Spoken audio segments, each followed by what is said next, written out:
शेतकरी फक्त माल पिकवतो पण त्याची ब्रँडिंग करायला कुठेतरी चुकतो. शेतकरी फक्त ॲव्हरेज बघतो, भाव नाही बघत.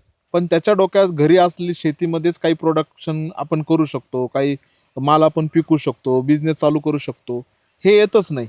शेतकरी कुठं चुकतोय आणि हे लोक कुठं बरोबर आहे? आपली एक मानसिकता आहे शिकून नोकरी करायची. कारण शेतकरी स्वतः उत्पादित करतो आणि तो व्यापाराला विकतो, पण त्यापासून तयार झालेला बाय प्रोडक्ट आहे. म्हणजे आता गहू विकला शेतकऱ्यांनी, त्याचे बिस्किट बनले, ब्रेड बनले, बरोबर. तो घ्यायला मात्र शेतकऱ्याचा मुलगा जाऊन दुकानात किंवा मॉलमध्ये घेतो. ही शोकांतिक आहे. शेतकऱ्यांचा मुलगा सगळ्यात जास्त विकायला घाबरतो, विकायला कारण गावात. विकणं हीच कला शेतकऱ्याला आजपर्यंत अवगत झालेली नाही. हे ज्या दिवशी होईल त्या दिवशी शेतकऱ्याची मुलं उद्योजक बनतील असं मला वाटतं. मित्रांनो, आज भारत देश हा कृषीप्रधान देश म्हणून गणला जातो, परंतु या कृषीप्रधान देशामध्ये शेतकऱ्याची अवस्था काय आहे ही सर्वांनाच माहिती आहे. आज शेती करायला कोणी तयार होत नाही व शेतकऱ्याच्या मुलाला आज लग्नासाठी मुलगी द्यायलाही तयार होत नाही. परंतु या शेतकऱ्याची अशी अवस्था का झाली? आज आपण शेतीला एक बिझनेस म्हणून का बघत नाही, ही खूप मोठी शोकांतिका आहे. परंतु 2019 साली एक शिक्षक असणाऱ्या व्यक्तीने आपली स्वतःची चांगली चालू असलेली नोकरी सोडली व शेतीकडे एक बिझनेस म्हणून बघितलं.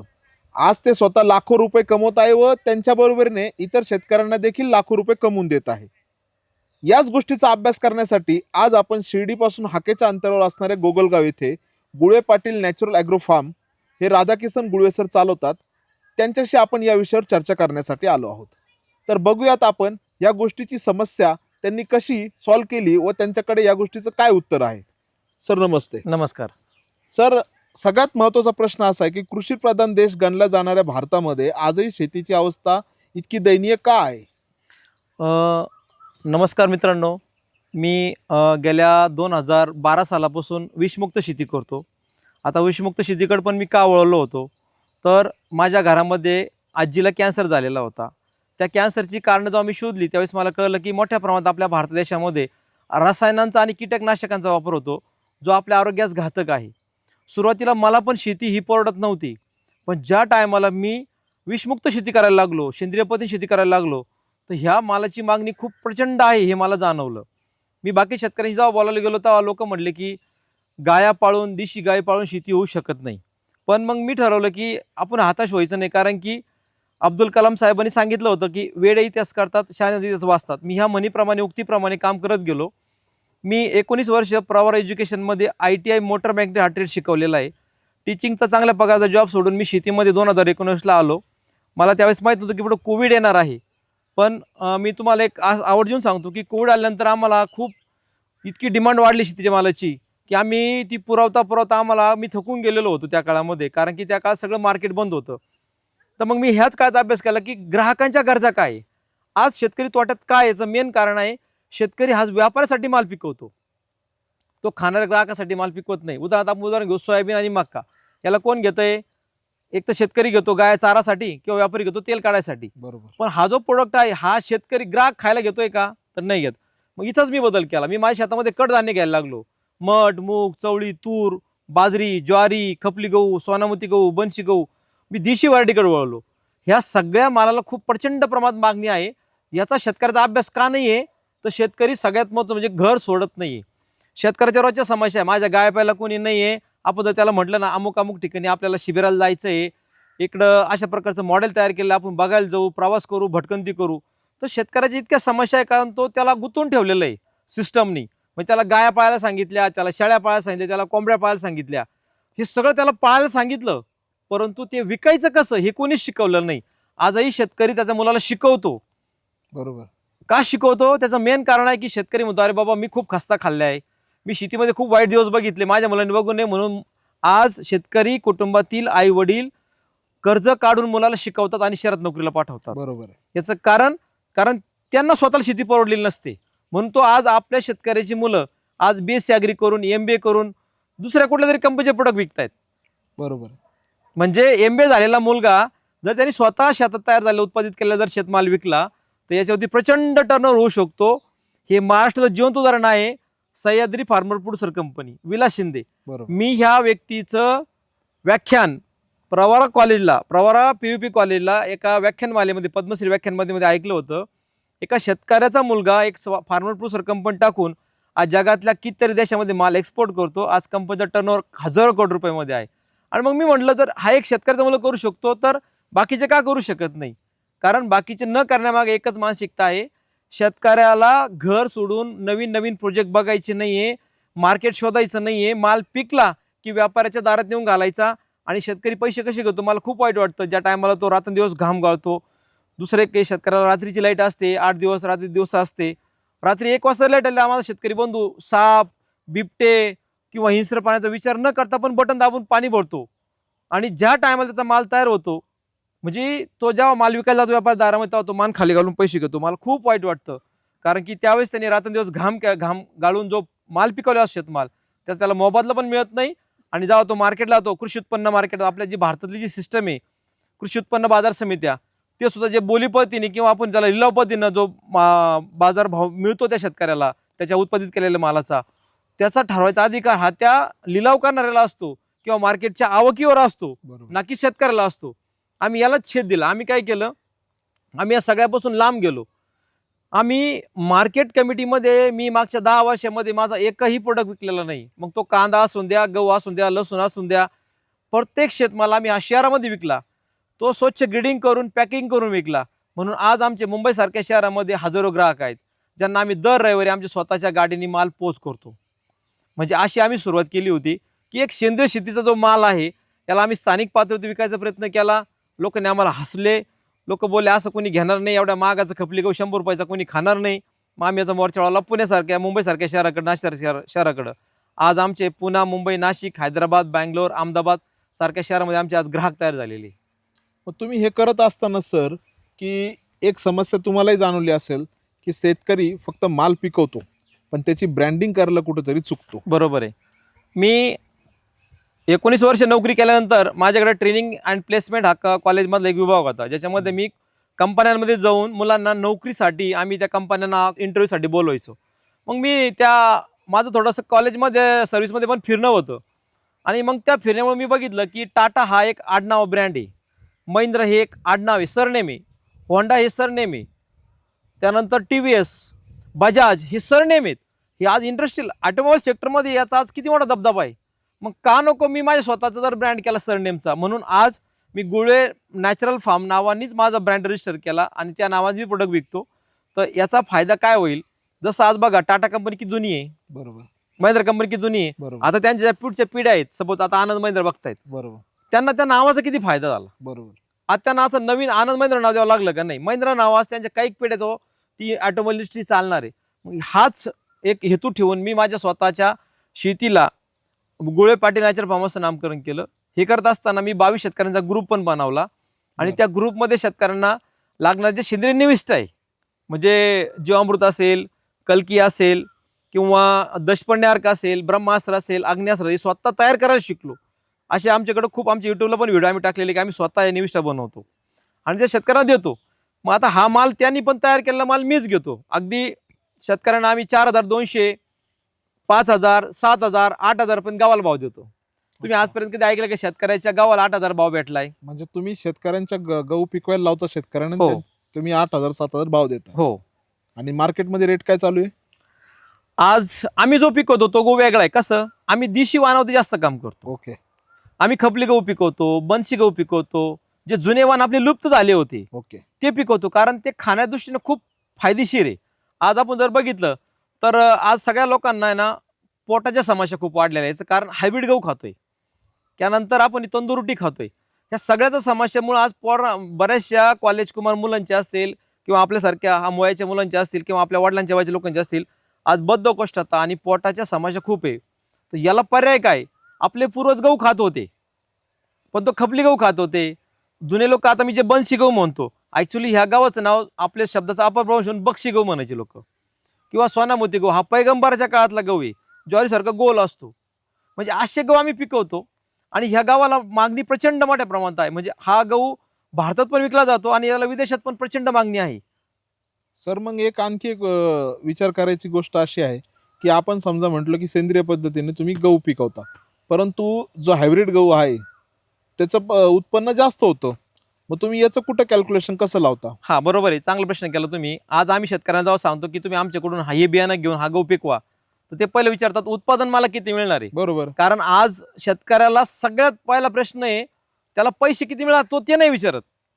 बरोबर. मला यील्ड किती मिळणार आहे, मला बरोबर. अवरेज किती मिळणार आहे. शेतकऱ्या तोंडात एक शब्द मी बघितला तुम्ही, अवरेज किती मिळालं, बरोबर. किती अवरेज मिळालं मला ऊसाचं, डाळिंबाचं किती अवरेज मिळालं. म्हणजे त्याचा आहे ना प्रोडक्शनवर जास्त जोर आहे, पण मार्केटवर नाही. बघा मी तुम्हाला एकदम क्लिअर सांगतो, हायब्रिड गव्हाचं उत्पादन साधारणतः आपल्या महाराष्ट्रामध्ये 16 ते 20 क्विंटल निघतं. आणि आपल्या जे देशी वाण आहे याचं उत्पादन 12 ते 14 क्विंटल किंवा 16 क्विंटल. आणि खूप जे चांगले शेतकरी आहे त्यांनी 22 क्विंटल पर्यंत सुद्धा खपली गव्हाचं अवरेज काढलेलं आहे. परंतु दोघांच्या भावात जर तफावत बघितली तर ती डबलची आहे. म्हणजे आज हायब्रिड गहू पिकवल्यानंतर शेतकऱ्याचा जो माल आहे, कृषी उत्पन्न बाजार समिती असून द्या किंवा खाजगी व्यापारी असून द्या, 2200-2300 रुपयाचे पुढे गहू घेत नाही.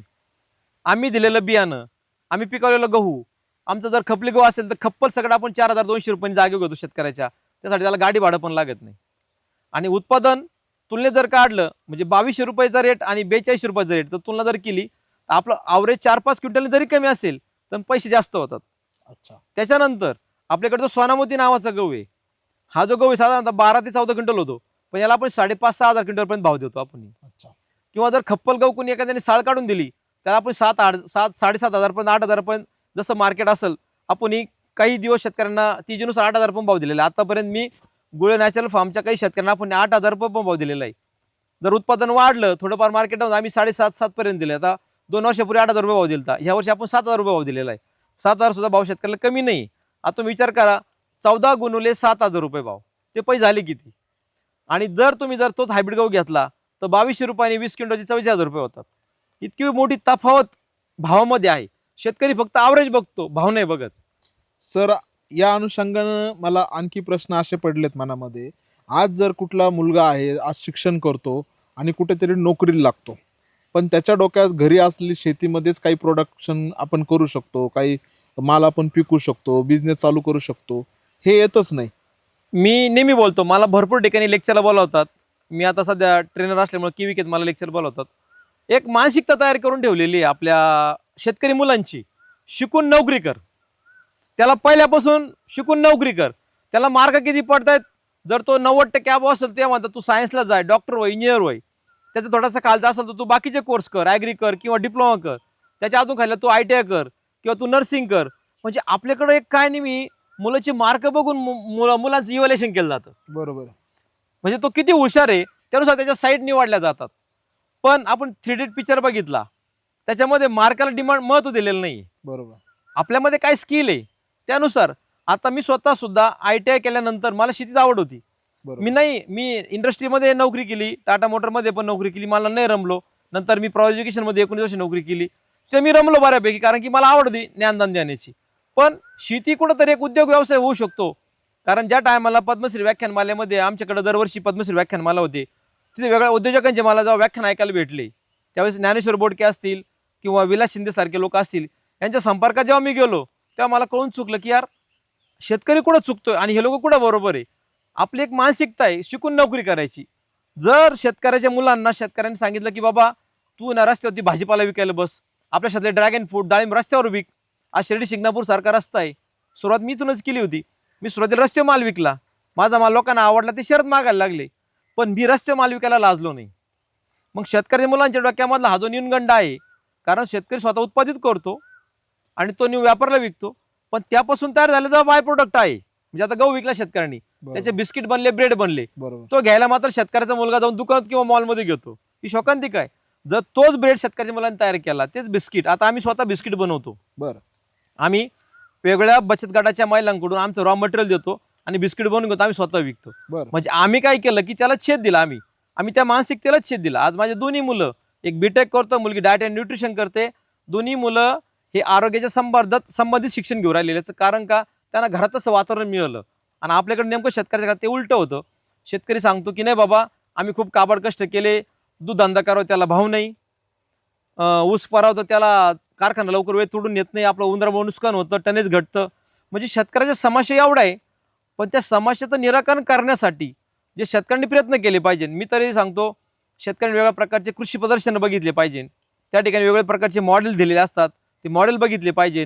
आता डेअरी उद्योग आहे सपोज, तो स्वतःची डेअरी दूध उत्पादन शेतकरी जर असेल तर त्यांनी स्वतःचं पॅकिंग करून दूध विकलं पाहिजे.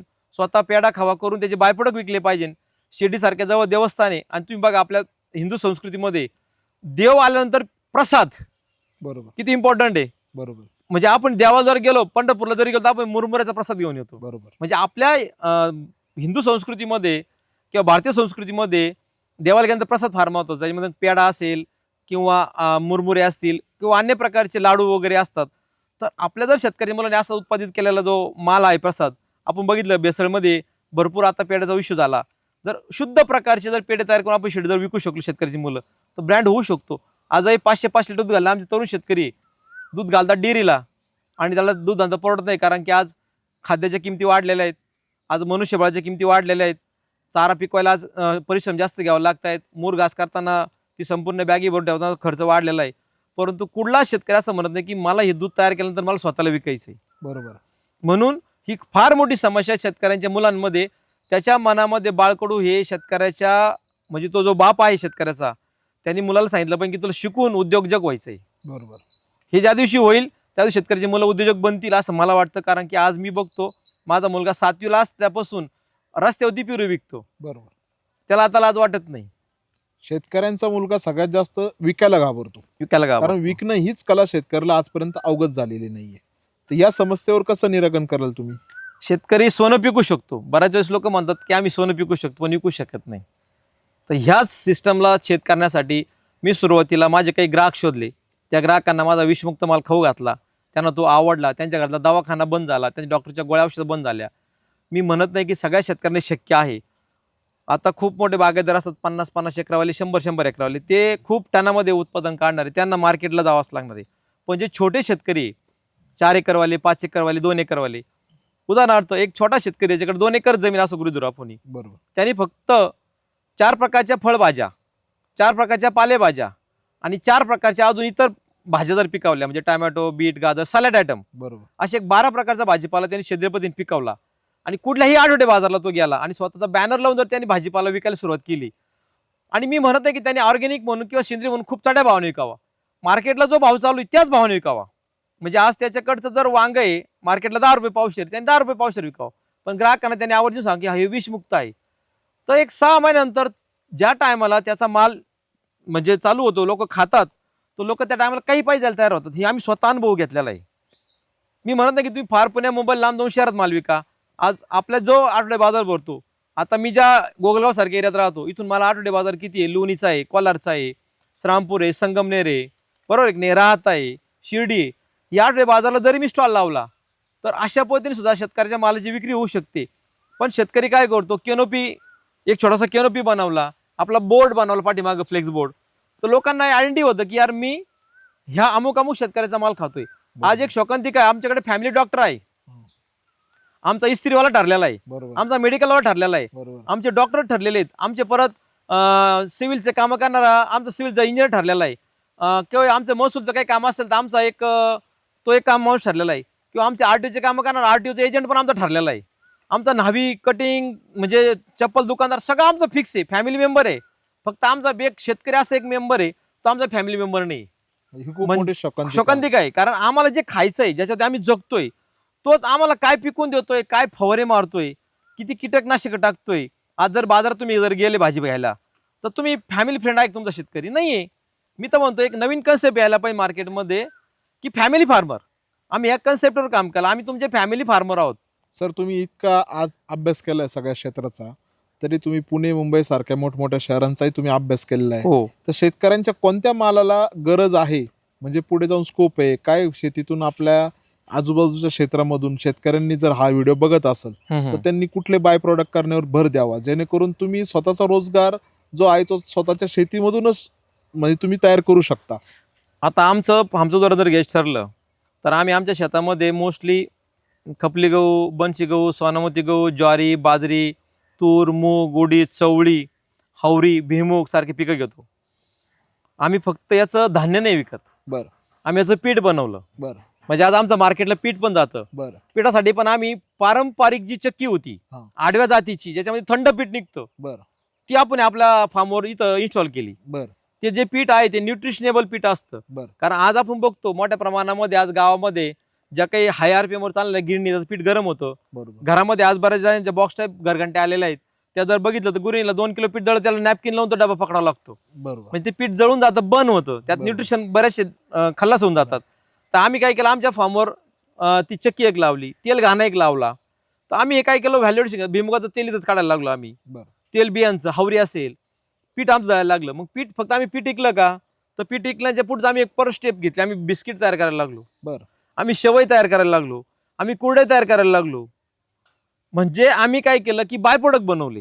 बरं, हे बाय प्रोडक्ट बनवून तुम्ही स्वतःची पॅकेजिंग पॅकेजिंग पण केलं. आता तुम्हाला एक उदाहरण देतो, मी खपली गव्हाचं.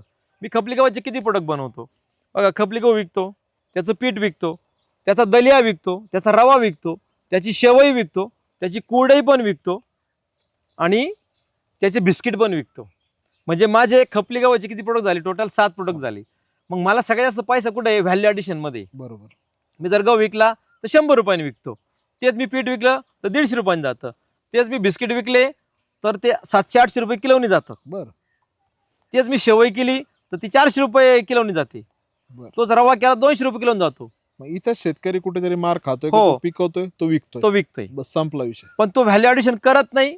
हा सगळ्यात मोठा ड्रॉबॅक आहे शेतकऱ्याचा. आणि व्हॅल्यू ॲडिशन करण्यासाठी आता मी असं म्हणत नाही की तुम्ही फार लांब प्रवास करून आले आणि खूप शिकून आले. आज तुमच्याकडे मोबाईल प्रत्येकाशी झालेला आहे. बरोबर. आज युट्यूबवर अभ्यास करून सुद्धा आपण असे काही प्रोडक्ट तयार करू शकतो. आम्ही काय सगळ्या ठिकाणी पोहोचू शकतो का, तर नाही. आम्ही युट्यूबचा आधार घेतला, युट्यूब आम्ही बघितलं आम्हाला काय काय गरज आहे, रिक्वायरमेंट. आम्ही ह्या वर्षी कुरडई बनवली गव्हाची, आम्हाला खूप रिक्वायरमेंट होती. आम्ही ह्या वर्षी 2 पोत्याची कुरडई बनवून घेतली बचत गटाच्या महिलांकडून. आम्ही 2 पोते कुरडई बनवण्यासाठी 16,000 रुपये मजुरी दिली बैलांना. बरं. म्हणजे माझ्या मार्फत त्या 4 महिलांना रोजगार मिळाला. बरोबर. आज ती कुरडई मी तयार केल्यानंतर 100 ग्रॅमच्या पॅकिंग मध्ये मुंबईत विकतोय. अच्छा. आता तुम्हाला सांगतो, कुरडई करायचे शहरी लोकांना शक्य नाही. बरोबर. मग त्यांना आम्ही आयतं दिलं. तर ह्या सगळ्या गोष्टी शेतकऱ्यांनी करणं गरजेचे. आजही बचत गटाच्या महिला पापड, कुरड्या, शेवया, भरपूर लोणचं बिंचं करतात. परंतु त्यांनी एकच केलं पाहिजे, आठवडे बाजारला दररोज मी म्हणतो त्यांनी न खंड पडता आपले स्वतःचे प्रोडक्ट एका टेबलवर छत्री लावून विकले पाहिजे. आजही बचत गटाच्या महिलांना खूप गव्हर्नमेंटची योजना आहे, पण महिलांना त्या योजना पण कळत नाही. कारण की महिलांना शिक्षण कमी असतं, पुरुषप्रधान संस्कृती आहे, महिलांना आपण घराच्या बाहेर पडून देत नाही. कोण काय म्हणन, नाव ठेवतात. म्हणून आपली जी महिला आजही बचत गटाची महिला इतकी उत्तम गृहिणी आहे, ती लोणचं, पापड, कुरड्या, शेवया, सांडगे खूप छान बनवू शकते. बरोबर. पण ती बाजारात बसून विकू शकत नाही. ती कुठं जर एखादा स्टॉल लागला तेवढं प्रोडक्ट विकते, तेवढं फोटोग्राफी होते, त्याचा बोलबाला होतो युट्यूबला, बस त्याच्या पुढं. पण तिला विचारा, शास्त्र तुझ्या घरात ह्या बचत गटातून दर महिन्याला किती पैसे आले, त्याचं उत्तर येईन तुम्हाला. तेवढा स्टॉल झाला सर, तेवढाच फक्त 5,000 रुपये भेटले, त्यानंतर मिळाले नाही. ही शोकांतिका आहे. सर, शेतीला बिझनेस म्हणून बघण्यात कुठेतरी मानसिकता खूप महत्वाची आहे, आणि ही मानसिकता बदलण्यासाठी कुठेतरी सिस्टीमचाही खूप मोठा दोष आहे. जर आपण शाळेमध्ये जातो, आपल्या शाळेत इतिहास शिकवतात, भूगोल शिकवतात, पण त्याचबरोबरीने शेतीसारखा आपल्या कृषीप्रधान देशामध्ये आपण राहतो, तर याच विषयाचं मार्केटिंग कसं करावं, शेतात पीक कसं घ्यावं, या अनुषंगाने जर शिक्षण दिलं तर याचाही खूप मोठा परिणाम आपल्या येणाऱ्या पिढीमध्ये दिसेल का? हो, नक्कीच. मला असं म्हणायचं आहे, आज बघा कोविडच्या काळामध्ये बघितलं, सगळ्या सिस्टम्स बंद होत्या. म्हणजे तुमची इंडस्ट्री बंद होती. कुठली सिस्टम मला सांगा अशी त्या काळात चालू होती बघा. मंदिर सुद्धा बंद होते. बरोबर. शाळा कॉलेज बंद होते. बरोबर. म्हणजे बघा आपलं जे देवस्थान आहे, आराध्य देवस्थान असून द्या, ते सुद्धा मंदिर बंद होते, बरोबर. शाळा बंद होती. फक्त एकमेव माणूस काम करतो म्हणजे शेतकरी. बरोबर. खाण्याची इंडस्ट्री बंद नाही झाली. बरोबर. ऑटोमोबाईल कंपन्या बंद झाल्या असतील, रेल्वे बंद होती, विमान सेवा बंद होती. बरोबर. बरोबर आहे की नाही? पण खायचं बंद होतं का? नाही. म्हणून मला एक सांगायचं शेतकऱ्यांना की तुम्ही एक लक्षात घ्या की खूप मोठमोठ्या कंपन्या, ऑटोमोबाईल कंपनी काय गाड्या खाणार नाही. बरोबर. हिरे तयार करणारी कंपनी, एखादा जर सोनार असेल तो सोनं हिरं खाणं जागणार नाही, त्याला खायला अन्नच लागणार आहे. म्हणजे आज माणसाची अन्न, वस्त्र, निवारा यातली जर पहिली मूलभूत गरज असेल ती अन्न आहे. बरोबर. आणि मला वाटतं तुम्ही अन्न तयार केल्यानंतर, आज आपण बघतो खूप शिकलेल्या मुलांनी स्वतःचे स्टार्टअप केलेले. आज लोक चहा विकतात, वडापाव विकतात. दिल्लीतली मुलगी तिने वडापाव विकून स्वतःची गाडी घेतली. बरोबर. किंवा आपण जर बघितलं तर कोंबड्यावर सुद्धा BMW मधून फिरणारे आपले आज तरुण शेतकरी आहे. बरोबर. तर हे आदर्श घेण्यासारखे आहेत.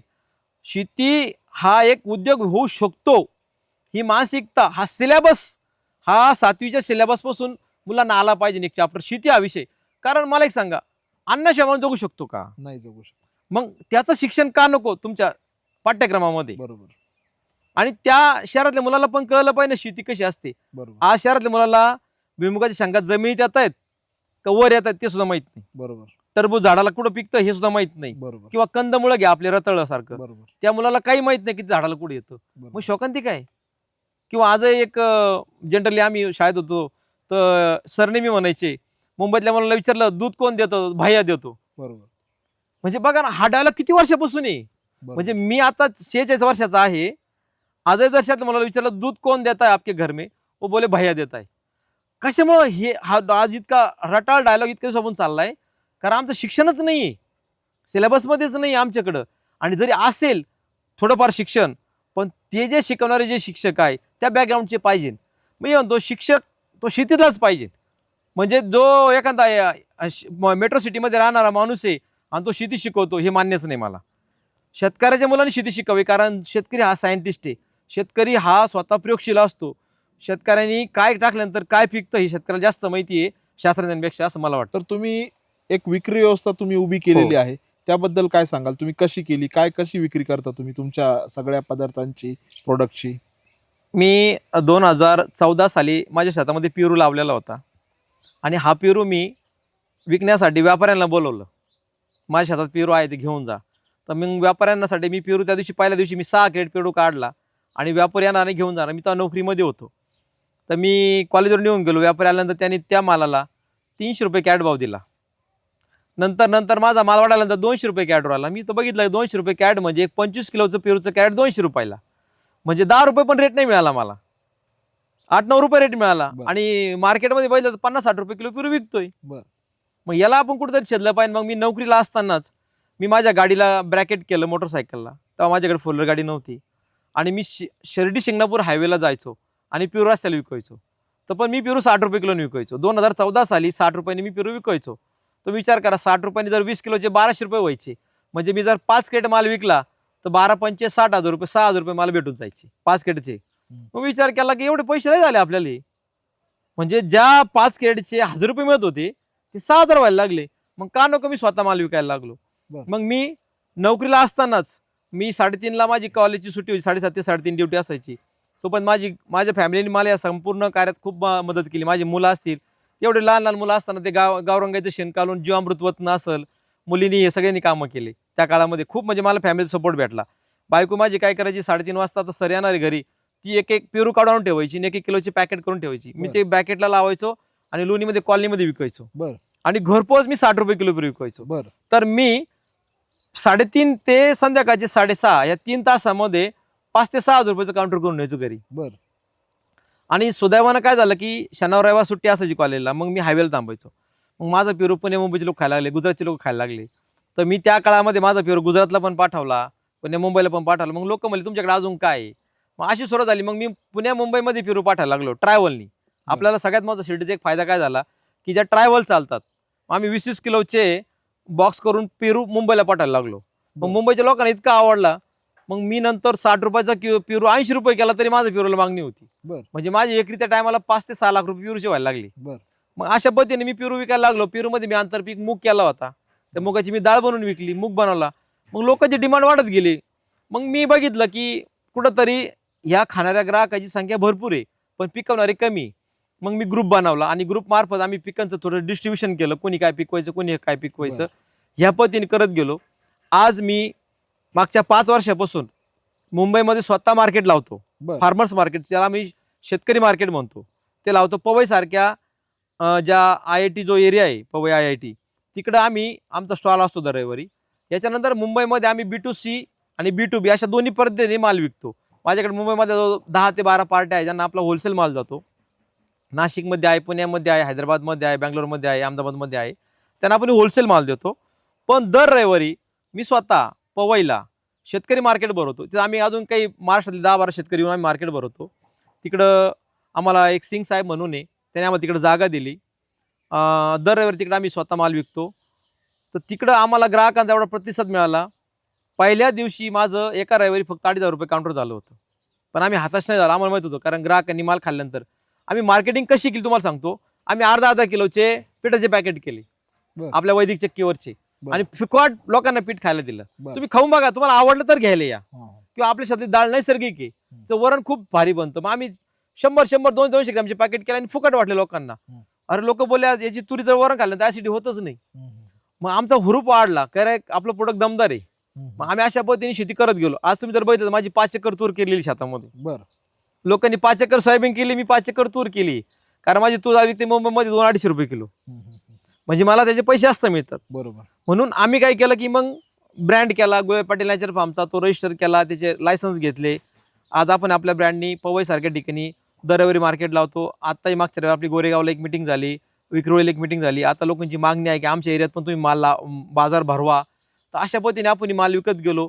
लोकांची गरज काय होती, लोक म्हणले आता फक्त पीठ आणि मीठवर भागणार नाही, मग आम्हाला बिस्किट पाहिजे, हे पाहिजे, ते पाहिजे.